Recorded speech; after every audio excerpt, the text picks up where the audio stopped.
And welcome to the Aaron Katsman Show. I'm your host, Aaron Katsman. I'm here to speak to you about your life, your money, and your investments. And as always, coming to you from the spiritual and soon to be financial capital of the world, Jerusalem, Israel. If you've got any questions or comments, feel free to email me at Aaron, A-A-R-O-N, at Lighthouse with an L, Aaron at lighthousecapital.co.il.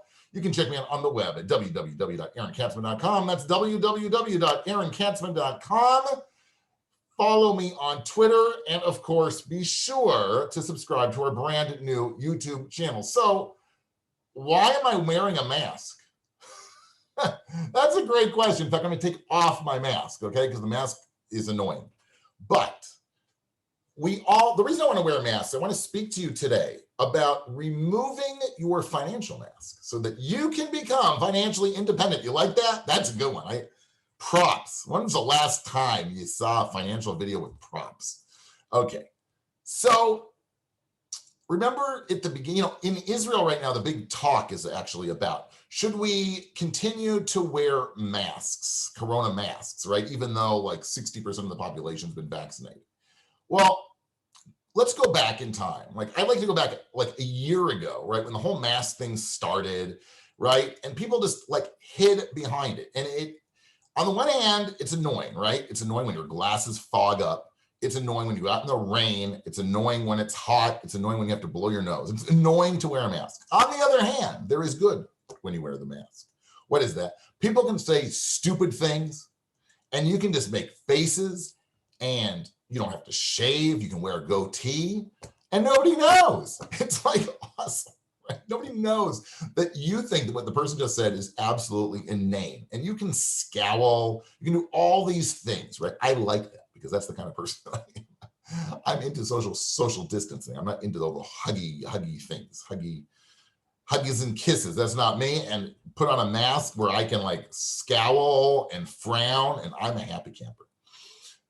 Okay, so what does that have to do with your financial situation? Well, if we go back, right, I was thinking about this the other day. We go back to like the beginning of the school season in Israel. I'm just remembering there were all these kinds of items on the news that these people don't have, there's no money for laptops and the kids are all learning remotely on Zoom. What should people do? And we should feel sorry for everybody. I'm not saying that wasn't a hardship, right? But in the same interview, you saw the people sitting on a brand new couch with a spanking new, like 75-inch television. Maybe it's a question of priorities. Maybe if they really valued their children's education, right, they go ixnay on the brand new 75-inch television and they buy a laptop, right? And you know what? Just like you don't have to buy the 75-inch television, you don't have to buy a spanking brand new laptop either. You could potentially buy, I don't know, a refurbished laptop, right? If you're hard up for money, right? So instead of hiding behind the mask, right? Take off the mask and be true to yourself, right? And it's time, I think, for people to put their priorities in place, right? If Corona's taught us anything, to get back to the basics, right? What is important? Well, what's important? Lounging around on a couch watching the favorite TV show on a brand new TV, right? Some reality show, which is probably not going to help you intellectually. Let's just say, leave it at that. Or your child's education, right? To me, it's like a no-brainer, right? Children's education comes first before watching a bunch of people stuck on an island, not really dressed and, conspiring against each other, who's going to vote the other person off. That's not really important when you come in the greater scheme of things, right? And it's not really good at developing your intellectual capabilities. But, if the kids are learning remotely and they need a laptop, well, maybe get them a laptop and stop complaining about it. How do you become financially empowered? It really isn't as hard as people think. In order to be financially independent, you really just have to have more income coming in than you actually spend, right? It's not that you've got to whip out your gold or your platinum card and spend money all over. That's not financial independence. In fact, that's probably a direct way into the poorhouse, right? But it's saving money. It's living within your means. So that you have money for an important purchase. That's really what financial independence is. It's not so complicated. So how do you get there, right? What is a good way? What are a few tips to get financially independent? Well, I think the first thing is you want to set a date, right? Don't say, oh, I want to be financially independent by tomorrow. That's probably not going to happen, right? But if you have a goal, as we know, if it's in running or if it's in weight loss, right? Goals throughout our life are very helpful tools to enable us to achieve something. So if you have a specific date where you can say, in 4 years, I want to be out of debt. I want to have X amount of money in savings. That's the way to really get financially independent.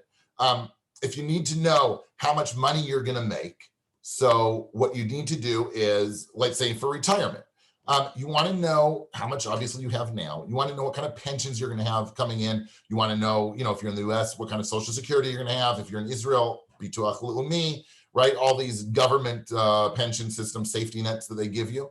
And then you'll know how much you spend, how much you've got coming in, right? From passive or from pensions, how much money you spend. If there's a shortfall, you take your investments, right? And you can set up your investments in a way they'll spit out money for you. They'll generate cash flow for you to supplement your income.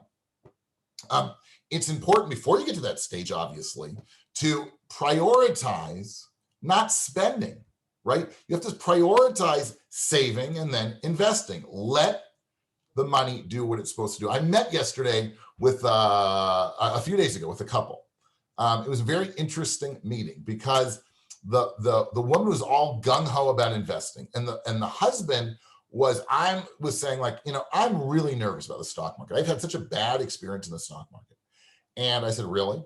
And they said, yeah, the last couple of years have been great, but before that we didn't make any money, blah, blah, blah. So I dug a little bit. And it turns out that they started with, 12 or 13 years ago with X amount of money, okay? And over 13 years, that money has significantly more than doubled, which is spot on. That's what markets do, right? They didn't set the world on fire, but you know what? It wasn't as bad as the husband was saying, right? You have to look back where you started from. Don't just say, oh, last year was bad, or I'm nervous, or 2 weeks ago the market dropped. You have to take the big picture, right? And let the markets and let your investments do what they do. And that's over time they grow. That's really, really important. Don't try and don't try and get rich quick. Don't quit your job. I had somebody else last week tell me, because high tech is doing so well. Why do I have to work? I can just trade stocks. That's a really good idea, buddy.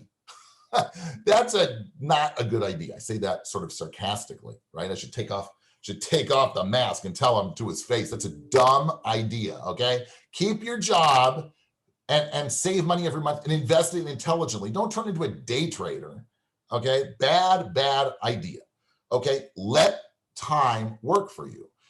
Set your goals. That's the way to grow wealth and become financially independent. And don't wait. Okay, don't wait until you've already saved hundreds and hundreds of thousands of dollars. Start now. Start small if that's what you have, right? The earlier you start saving, the larger your nest egg will be ultimately down the road. It's just the rules of compounding. You've got to do it. Okay, you can do it. Take off your mask. Stop hiding. Okay, take control of your financial situation, and now's the time. Be financially independent. You can do it. I believe in you. I know that you can do it. You've been watching the Aaron Katsman Show. I'm your host, Aaron Katsman. We're here to speak to you about your life, your money, and your investments. And as always, we're coming to you from Jerusalem, Israel. If you've got any questions or comments, feel free to email me at Aaron, AARON, at Lighthouse with an L, lighthousecapital.co.il. That's Aaron, lighthousecapital.co.il. You can check me out on the web at www.aaronkatsman.com. That's www.aaronkatsman.com. You can find me on Twitter, and be sure to subscribe to the brand new YouTube channel. It's going to be worth it for you. I'm telling you right now, subscribe. Please subscribe. We need subscribers. We'll speak to you real soon.